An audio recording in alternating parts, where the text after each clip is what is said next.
வணக்கம். மாங்கனி திருவிழாவை முன்னிட்டு காரைக்கால் மாவட்டத்திற்கு வரும் 21ஆம் தேதி உள்ளூர் விடுமுறை அறிவித்து முதல்வர் ரங்கசாமி உத்தரவிட்டுள்ளார். ஆண்டுதோறும் காரைக்கால் நடைபெறும் மாங்கனி திருவிழா ஜூன் 21ஆம் தேதி நடைபெற உள்ளது. இதையடுத்து காரைக்கால் மாவட்டத்துக்கு உள்ளூர் பொது விடுமுறை வழங்க வேண்டும் என அமைச்சர் திருமுருகன் முதல்வருக்கு கோரிக்கை விடுத்தார். அதை ஏற்று வரும் 21ஆம் தேதி காரைக்கால் மாவட்டத்தில் உள்ள பள்ளிகள், கல்லூரிகள் மற்றும் அலுவலகங்களுக்கு உள்ளூர் பொது விடுமுறை அளிக்க காரைக்கால் மாவட்ட ஆட்சியருக்கு முதல்வர் உத்தரவிட்டுள்ளார். பரோலில் வந்து தலைமறைவான பிரபல தாதா கருணாவை சிறப்பு அதிரடிப்படை போலீசார் கோவையில் கைது செய்தனர்.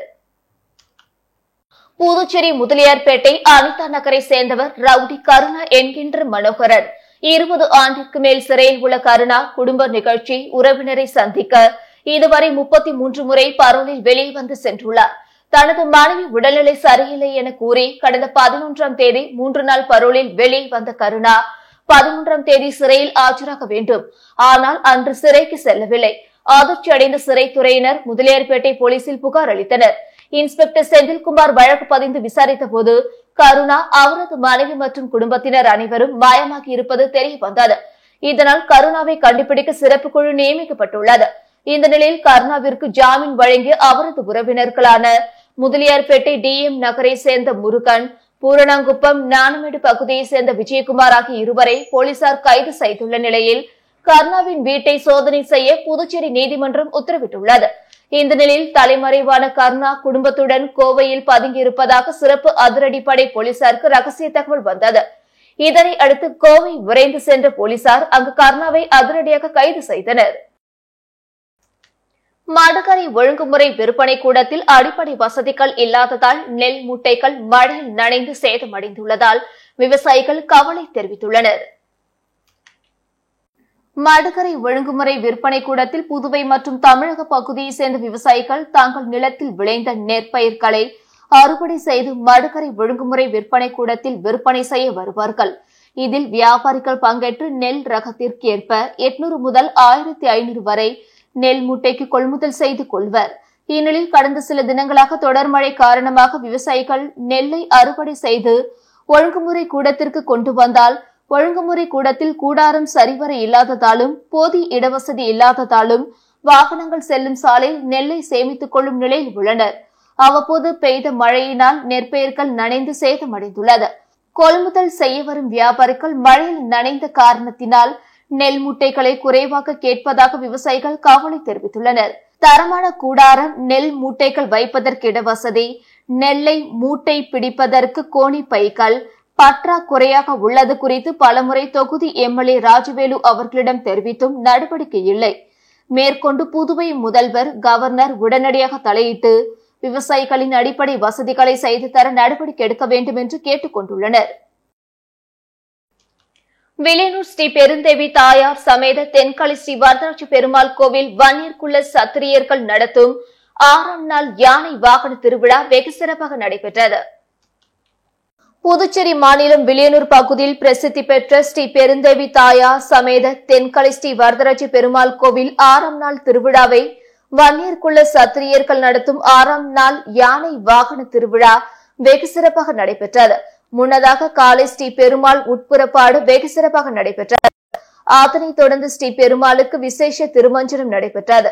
இரவு 7:30 மணி அளவில் ஸ்ரீ வரதராஜ பெருமாள் யானை வாகனத்தில் தீபார்த்தனை மற்றும் மின் அலங்காரத்துடன் மங்கள வாத்தியம் ஒலிக்க பஜனை கானத்துடன் வான வேடிக்கை முழங்க திருவீதி உலா புறப்பாடு வெகு சிறப்பாக நடைபெற்றது. இதில் சிறப்பு அழைப்பாளராக புதுச்சேரி சட்டப்பேரவைத் தலைவர் செல்வம் கலந்து கொண்டு சுவாமி தரிசனம் செய்தார். மேலும் திரளான பக்தர்கள் கலந்து கொண்டு திருவீதி உலாவில் பங்கேற்று சுவாமி தரிசனம் செய்தனர். இதனைத் தொடர்ந்து திருவீதி உலாவில் புதுச்சேரி முருங்கப்பாக்கம் நம்மாழ்வார் பஜனை குழுவின் பஜனைகள் மற்றும் கோலாட்டம் நடைபெற்றது. நிகழ்ச்சிக்கான ஏற்பாட்டினை வன்னியர் மடம் தனி அதிகாரி ராமதாஸ், விழா குழுவினர் மற்றும் வில்லியனூர் அருள்மிகு ஸ்ரீ கோகிலாம்பிகை உடனுரை ஸ்ரீ திருக்காமேஸ்வரர் வன்னியர் மடம் பராமரிப்பு குழு சிறப்பான முறையில் செய்திருந்தனர். ஆட்சி மன்ற குழுவை உடனடியாக அமைக்க வேண்டும், காலி பணியிடங்களை நிரப்பி பதவி உயர்வு வழங்க வேண்டும் உட்பட 8 அம்ச கோரிக்கைகளை வலியுறுத்தி புதுச்சேரி தொழில்நுட்ப பல்கலைக்கழக பேராசிரியர்கள் வகுப்புகளை புறக்கணித்து கால வரையற்ற ஊழியர்ப்பு போராட்டத்தில் ஈடுபட்டனர்.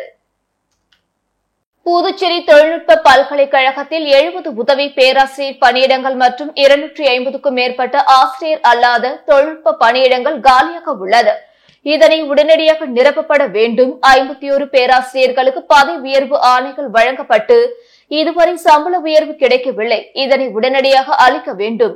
பல்கலைக்கழகமாக தரம் உயர்த்தப்பட்டு 4 ஆண்டுகள் ஆகியும் ஆட்சி மன்ற குழு அமைக்கப்படாமல் உள்ளதை கண்டித்து புதுச்சேரி பொறியியல் கல்லூரி ஆசிரியர் சங்கம் சார்பில் பணியை புறக்கணித்து கால வரையற்ற உள்ளிருப்பு போராட்டத்தில் ஈடுபட்டனர். பேராசிரியர்கள் மற்றும் பல்கலைக்கழக ஊழியர்கள் போராட்டத்தால் மாணவர்களின் வகுப்புகள் பாதிக்கப்பட்டது.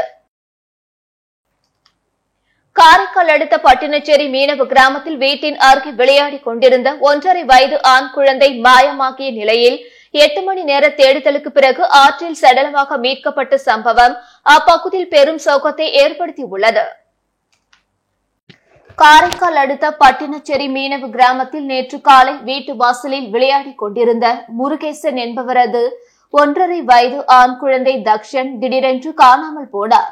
இதுகுறித்து திருப்பட்டினம் காவல் நிலையத்தில் பெற்றோர்கள் அளித்த புகாரினை தொடர்ந்து குழந்தையை போலீசார் பல்வேறு பகுதிகளில் தேடி வந்த நிலையில் 8 மணி நேரத்திற்கு பிறகு குழந்தை மாயமான வீட்டிற்கு பின்புறம் உள்ள ஆற்றில் சடலமாக குழந்தையின் உடல் மிதந்தது.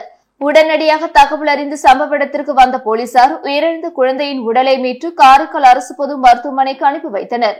மேலும் 1.5 வயது ஆண் குழந்தை உயிரிழந்த சம்பவம் குறித்து போலீசார் விசாரணை மேற்கொண்டு வருகின்றனர். இந்த நிலையில் 1.5 வயது ஆண் குழந்தை ஆற்றில் சடலமாக மீட்கப்பட்ட சம்பவம் பட்டினச்சேரி பகுதியில் பெரும் சோகத்தை ஏற்படுத்தியுள்ளது. விழுப்புரம் மாவட்டம் திண்டிவனம் அடுத்த செண்டூர் கிராமத்தில் எழுந்தருளியுள்ள திரௌபதி அம்மன் கோவிலில் அக்னி வசந்த பெருவிழாவின் முக்கிய நிகழ்ச்சியான தேமிதி உற்சவம் நடைபெற்றது. விழுப்புரம் மாவட்டம் திண்டிவனம் அடுத்த செண்டூர் கிராமத்தில் எழுந்தருளியுள்ள திரௌபதி அம்மன் கோவிலில் அக்னி வசந்த பெருவிழாவின் முக்கிய நிகழ்ச்சியான தேமிதி உற்சவம் நடைபெற்றது. கடந்த 8ஆம் தேதி துவங்கிய திருவிழாவில் கர்ணன் கண்ட கண்ணனின் காட்சி கர்ணமோட்சம் என்ற வைபவம் நடைபெற்றது. இதனைத் தொடர்ந்து 9ஆம் நாள் நிகழ்ச்சியான தேமிதி உற்சவம் நடைபெற்றது. இதனை முன்னிட்டு சக்தி கரகம் குளக்கரைக்கு கொண்டு செல்லப்பட்ட பின்னர் கோவிலை வந்தடைந்தது. தொடர்ந்து கோவில் வளாகத்தில் அமைக்கப்பட்ட தீக்குண்டத்தில் சக்தி கரகம் முதலிலும் அதனைத் தொடர்ந்து திரௌபதி அம்மன் உள்ளிட்ட சுவாமிகள் இறங்கியவுடன் விரதம் இருந்த பக்தர்கள் தீமிதித்து நேர்த்திக்கடன் செலுத்தினர். தேமிதி திருவிழாவை முன்னிட்டு கோவில் வளாகத்தில் உள்ள விநாயகர் மற்றும் மூலவர் திரௌபதி அம்மன் சந்தனக்காப்பு அலங்காரத்தில் பக்தர்களுக்கு காட்சி அளித்தனர். இதில் திரளான பக்தர்கள் கலந்து கொண்டு சுவாமி தரிசனம் செய்தனர். திருபுவனை சட்டமன்ற தொகுதிக்குட்பட்ட பகுதிகளில் பல்வேறு பணிகளுக்கான பூமி பூஜையினை சட்டமன்ற உறுப்பினர் அங்காளன் தொடங்கி வைத்தார். புதுச்சேரி மாநிலம் மண்ணாடிப்பட்டு கொம்யூன் திருபுவனை சட்டமன்ற தொகுதிக்குட்பட்ட மதக்கடிப்பட்டு கிராமத்தில் தற்போது நிலவி வரும் குடிநீர் பற்றாக்குறையை போக்க மேல்நிலை நீர்த்தேக்க தொட்டி அருகில் பொதுப்பணித்துறை மூலம் சுமார் ரூபாய் 12 லட்சம் திட்ட மதிப்பீட்டில் ஏற்கனவே பழுதுபட்ட ஆழ்துளை கிணற்றுக்கு மாற்றாக புதிய ஆழ்துளை கிணறு அமைத்தல் மற்றும் அதனை சார்ந்த பணிகள் மேற்கொள்ளப்பட்டது. இந்த குடிநீர் திட்டத்துக்கான அனைத்து பணிகளும் முடிக்கப்பட்டு பொதுமக்களின் பயன்பாட்டிற்கு திருப்புவனை தொகுதி சட்டமன்ற உறுப்பினர் அங்காளன் தலைமையில் பூமி பூஜை செய்து பணி தொடங்கி வைக்கப்பட்டது. இந்நிகழ்ச்சியில் கிராம குடிநீர் திட்ட உதவி பொறியாளர் பீனா ராணி, இளநிலை பொறியாளர் சுதர்சனம், மண்ணாடிப்பட்டு கொம்யூன் பஞ்சாயத்து ஆணையர் எழில்ராஜன், உதவி பொறியாளர் மல்லிகார்ஜுனன், இளநிலை பொறியாளர் பாஸ்கர், ஊர் பொதுமக்கள் மற்றும் சட்டமன்ற உறுப்பினரின் ஆதரவாளர்கள் பலர் கலந்து கொண்டு சிறப்பித்தனர். திட்டத்தின் மூலம் மாதக்கடிப்பட்டு கிராமத்தில் உள்ள சுமார் 4000 நபர்கள் பயன்பெறுவார்கள் என்பது குறிப்பிடத்தக்கது. இதனைத் தொடர்ந்து சிலுக்காரிப்பாளையம் மயிலம் பாதையில் சுமார் 20 லட்சம் மதிப்பீட்டில் 200 kV மின்மாற்றி புதியதாக அமைக்கப்பட்டு மக்களின் பயன்பாட்டிற்கான திறப்பு விழா நிகழ்ச்சி நடைபெற்றது. இந்நிகழ்ச்சியில் திருப்புவனை தொகுதியின் சட்டமன்ற உறுப்பினர் அங்காளன் கலந்து கொண்டு விழாவிற்கு தலைமை தாங்கி மின்மாற்றி இயக்கி வைத்தார். உடன் மின்துறை உதவி பொறியாளர் அன்பழகன், இளநிலை பொறியாளர் பழனிவேல் மற்றும் மின்துறை ஊழியர்கள், கிராம பொதுமக்கள், சட்டமன்ற உறுப்பினரின் ஆதரவாளர்கள் பலர் கலந்து கொண்டு சிறப்பித்தனர். புதுச்சேரியில் ஏடிஎம் மையம் ஒன்றில் மனநலம் பாதிக்கப்பட்டவர் படுத்து உறங்கியதால் சுமார் அரை மணி நேரத்திற்கு மேலாக அலாரம் ஒலித்ததால் அப்பகுதியில் சிறிது நேரம் பரபரப்பு ஏற்பட்டது. புதுச்சேரி வழுதாவூர் சாலையில் இந்தியன் வங்கியின் ஏடிஎம் மையம் அமைந்துள்ளது. இந்த நிலையில் நேற்றிரவு அந்த ஏடிஎம்மில் திடீரென மிக சத்தமாக அலாரம் ஒலிக்க துவங்கியது. இதனை கண்ட அப்பகுதி மக்கள் வங்கி டோல் ஃப்ரீ எண்ணிற்கு அழைத்துள்ளனர். தொடர்ந்து காவல் நிலையத்திற்கும் தகவல் அளித்தனர். இது குறித்து ஏடிஎம் மையத்திற்கு வந்த வங்கியின் மேலாளர் உள்ளே சென்று பார்த்தபோது அங்கு ஒரு நபர் ஏசியில் படுத்து உறங்குவதை கண்டவர் அவரை எழுப்பி ஏடிஎம் மையத்திற்கு வெளியே அனுப்பிவிட்டு ஒலித்துக் கொண்டிருந்த அலாரமை நிறுத்தினார். தொடர்ந்து அங்கு வந்த தன்வந்திரி நகர் போலீசார் விசாரணை செய்ததில் ஏடிஎம் மையத்திற்குள் உறங்கிக் கொண்டிருந்தது அப்பகுதியில் சுற்றி வரும் மனநலம் பாதிக்கப்பட்டவர் என்றும் அவர் அவ்வப்போது ஏசி காற்றுக்காக அப்பகுதியில் உள்ள ஏடிஎம்களில் உறங்குவதை வழக்கமாக கொண்டுள்ளதாக தெரிய வந்தது. இதனையடுத்து நீதிமன்ற உத்தரவு பெற்று அந்த மனநலம் பாதிக்கப்பட்டவரை காப்பகத்தில் சேர்க்க உள்ளதாக போலீசார் தெரிவித்தனர். மேலும் அரை மணி நேரத்திற்கு மேலாக அலாரம் அடித்ததால் அப்பகுதியில் பரபரப்பு ஏற்பட்டது. புதுச்சேரியில் உயர்த்தப்பட்ட மின் கட்டண உயர்வை திரும்ப பெற கோரி மார்க்சிஸ்ட் கம்யூனிஸ்ட் கட்சியினர் தீப்பந்தமேந்தி ஆர்ப்பாட்டத்தில் ஈடுபட்டனர். புதுச்சேரியில் கடந்த 16ஆம் தேதி முதல் வீடுகளுக்கு மட்டும் மின் கட்டணம் உயர்த்தப்பட்டுள்ளது. குறைந்தபட்சம் 45 பைசா முதல் அதிகபட்சம் 70 பைசா என வீடுகளுக்கு கட்டணம் உயர்த்தப்பட்டுள்ளது. இந்த மின் கட்டண உயர்வுக்கு பல்வேறு கட்சியினர் எதிர்ப்பு தெரிவித்தது மட்டுமில்லாமல் ஆங்காங்கே போராட்டங்களில் ஈடுபட்டு வருகின்றனர்.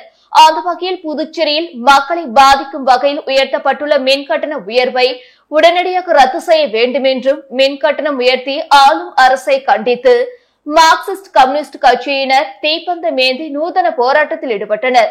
மார்க்சிஸ்ட் கம்யூனிஸ்ட் கட்சி புதுச்சேரி மாநில செயலாளர் ராஜாங்கம் தலைமையில் ஏராளமான கம்யூனிஸ்ட் கட்சியினர் புதுச்சேரி காந்தி வீதி நேரு வீதி சந்திப்பில் தீப்பந்தங்களை ஏற்றி ஒன்று கூடினர். பின்னர் தீப்பந்தங்களை கையில் ஏந்தியபடி நகர பகுதி முழுவதும் ஊர்வலமாக சென்று மின் கட்டண உயர்வை ரத்து செய்ய கோரி கண்டன கோஷங்கள் எழுப்பினர். 108 ஆம்புலன்ஸ் ஓட்டுநர்களுக்கு பதவி உயர்வு சம்பள உயர்வு வழங்கப்படாததை கண்டித்து இயக்குநர் அலுவலகத்தை முற்றுகையிட்டு தர்ணா போராட்டத்தில் ஈடுபட்டனர். புதுச்சேரி மாநில சுகாதாரத்துறையில் புதுச்சேரி, காரைக்கால், மாகே, ஏனாம் பகுதிகளில் உள்ள மருத்துவமனைகளில் 60க்கும் மேற்பட்ட 108 ஆம்புலன்ஸ் ஓட்டுநர்கள் பணியில் உள்ளனர். கடந்த 18 ஆண்டுகளுக்கு மேலாக பணியாற்றி வரும் இவர்களுக்கு தேசிய கிராமப்புற சுகாதார திட்ட நிதியில் இருந்து ஊதியம் வழங்கப்படுகிறது. இந்நிலையில் கடந்த 4 ஆண்டுகளாக பதவி உயர்வு, சம்பள உயர்வு, போனஸ் உள்ளிட்ட கோரிக்கைகளை முன்வைத்து தொடர்ச்சியாக போராட்டம் நடத்தி வருகின்றனர். ஆனால் சுகாதாரத்துறை இயக்குநர் நடவடிக்கை எடுப்பதற்கு பதிலாக சம்பளம் நிறுத்தம் செய்வதாகவும் ஊதிய உயர்வு அளிக்கக்கூடாது என ஆணை போட்டிருப்பதாக ஓட்டுநர்கள் குற்றம் சாட்டினர். இந்நிலையில் சுகாதாரத்துறை அலுவலகத்தில் இயக்குநர் ஸ்ரீ ராமுலு அறையின் முன்பாக 108 ஆம்புலன்ஸ் ஓட்டுநர்கள் தரையில் அமர்ந்து தொடர் தர்ணாவில் ஈடுபட்டு வருகின்றனர். தங்களின் நீண்ட நாள் கோரிக்கைகளை நிறைவேற்றாவிட்டால் வரும் 24ஆம் தேதி ஒட்டுமொத்தமாக பணிகளை புறக்கணித்து தொடர் போராட்டங்களில் ஈடுபட உள்ளதாக போராட்டங்களில் ஈடுபட்ட ஓட்டுநர்கள் தெரிவித்தனர். காங்கிரஸ் கட்சியின் முன்னாள் தலைவர் ராகுல் காந்தி எம்பி பிறந்தநாள் விழா காரைக்காலில் காங்கிரஸ் கட்சியினரால் கொண்டாடப்பட்டது. இந்திய தேசிய காங்கிரஸ் கட்சியின் முன்னாள் தலைவரும் எம்பியுமான ராகுல் காந்தி 44வது பிறந்தநாள் நாடு முழுவதும் காங்கிரஸ் கட்சியினரால் விமர்சையாக கொண்டாடப்பட்டு வருகிறது. இதன் ஒரு பகுதியாக காரைக்கால் மாவட்ட காங்கிரஸ் கமிட்டி சார்பில் மாவட்டத்தின் பல்வேறு இடங்களில் பிறந்தநாள் கொண்டாடப்பட்டது. காரைக்கால் ஏழை மாரியம்மன் கோயிலில் இளைஞர் காங்கிரஸ் சார்பில் சிறப்பு அபிஷேக ஆராதனை, அன்னதானம் நடைபெற்றது. அதனைத் தொடர்ந்து பட்டாசு வெடித்தும் இனிப்புகள் வழங்கியும் கொண்டாடப்பட்டது. இளைஞர் காங்கிரஸ் தலைவர் ரஞ்சித் தலைமையில் நடைபெற்ற நிகழ்ச்சியில் மாவட்ட தலைவர் சந்திரமோகன், வட்டார காங்கிரஸ் தலைவர்கள் சுப்பையன், மாறன், முஜீப் ரகுமான், மகிழா காங்கிரஸ் தலைவர் நிர்மலா உள்ளிட்ட ஏராளமான காங்கிரஸ் கட்சியினர் கலந்து கொண்டனர். இதேபோல கோட்டுச்சேரி காங்கிரஸ் கட்சி அலுவலகத்தில் கேக் வெட்டியும் பட்டாசு வெடித்தும் இனிப்புகள் வழங்கியும் ராகுல் காந்தியின் பிறந்தநாள் கொண்டாடப்பட்டது. முத்தியால்பேட்டை தொகுதியில் கடந்த 35 ஆண்டுகளாக பராமரிக்கப்படாத பாதாள சாக்கடையால் பொதுமக்கள் அவதியடைந்து வருவதாகவும் உடனடியாக முன்னெச்சரிக்கை நடவடிக்கை எடுக்க வலியுறுத்தி முன்னாள் எம்எல்ஏ நந்தா சரவணன் பொதுப்பணித்துறை தலைமை அதிகாரியிடம் மனு அளித்துள்ளார். புதுச்சேரி முத்தியால்பேட்டை தொகுதியில் பாதாள சாக்கடைகள் போதிய பராமரிப்பின்றி பல்வேறு பகுதிகளில் உடைந்தும் பல இடங்களில் அடைப்புகளும் ஏற்பட்டு உள்ளன. பாதாள சாக்கடை தொட்டிகள் நிரம்பி வழிந்து துர்நாற்றத்தோடு கழிவுநீர் குடியிருப்பு பகுதி மற்றும் சாலையில் ஓடுவதால் பொது தொகுதி மக்கள் கடுமையாக அவதிக்காளாகினர்.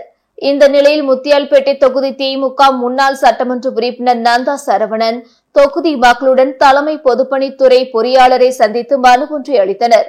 அந்த மனுவில் முத்தியால்பேட்டை தொகுதியில் கடந்த 35 ஆண்டுகளுக்கு முன்பு அமைக்கப்பட்ட பாதாள சாக்கடைகள் சரியான முறையில் பராமரிக்கப்படாததால் பல்வேறு பகுதிகளில் உடைந்தும் பல இடங்களில் அடைப்புகள் ஏற்பட்டும் பாதாள சாக்கடை தொட்டிகள் நிரம்பி வழிந்து துர்நாற்றத்துடன் கழிவுநீர் சாலையில் ஓடுகிறது.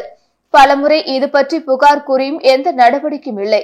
எனவே ரெட்டியார்பாளையம் புதுநகரில் ஏற்பட்ட சம்பவம் போல் முத்தியால்பேட்டில் ஏற்படாமல் இருக்க முன்னெச்சரிக்கை நடவடிக்கையாக பாதாள சாக்கடைகளை தூர்வாரி சரி செய்ய வேண்டும் என்று குறிப்பிடப்பட்டிருந்தது. பரோலில் வந்து தலைமறைவான பிரபல ரவுடி கர்ணாவுக்கு ஜாமீன் கொடுத்த 2 பேரை போலீசார் கைது செய்துள்ள நிலையில் கர்ணாவின் வீட்டை சோதனை செய்ய புதுச்சேரி நீதிமன்றம் உத்தரவிட்டுள்ளது. புதுச்சேரி முதலியார்பேட்டை அனிதா நகரை சேர்ந்தவர் ரவுடி கருணா என்கிற மனோகரன். 20 ஆண்டிற்கு மேல் சிறையில் உள்ள கர்ணா குடும்ப நிகழ்ச்சி, உறவினரை சந்திக்க இதுவரை 33 முறை பரோலில் வெளியே வந்து சென்றுள்ளார். தனது மனைவி உடல்நிலை சரியில்லை என கூறி கடந்த 11ஆம் தேதி 3 நாள் பரோலில் வெளியே வந்த கருணா 13ஆம் தேதி சிறையில் ஆஜராக வேண்டும். ஆனால் அன்று சிறைக்கு செல்லவில்லை. அதிர்ச்சி அடைந்த சிறைத்துறையினர் முதலியார்பேட்டை போலீசில் புகார் அளித்தனர்.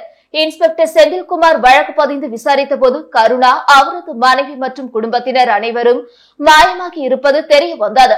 இதனால் கருணாவை கண்டுபிடிக்க சிறப்பு குழு நியமிக்கப்பட்டுள்ளது. இந்த நிலையில் கருணாவிற்கு ஜாமீன் வழங்கி அவரது உறவினர்களான முதலியார்பேட்டை டிஎம் நகரை சேர்ந்த முருகன், பூரணாங்குப்பம் ஞானமேடு பகுதியை சேர்ந்த விஜயகுமார் ஆகிய இருவரை போலீசார் கைது செய்துள்ள நிலையில் கருணாவின் வீட்டை சோதனை செய்ய புதுச்சேரி நீதிமன்றம் உத்தரவிட்டுள்ளது. இத்துடன் செய்திகள் நிறைவடைந்தன. வணக்கம்.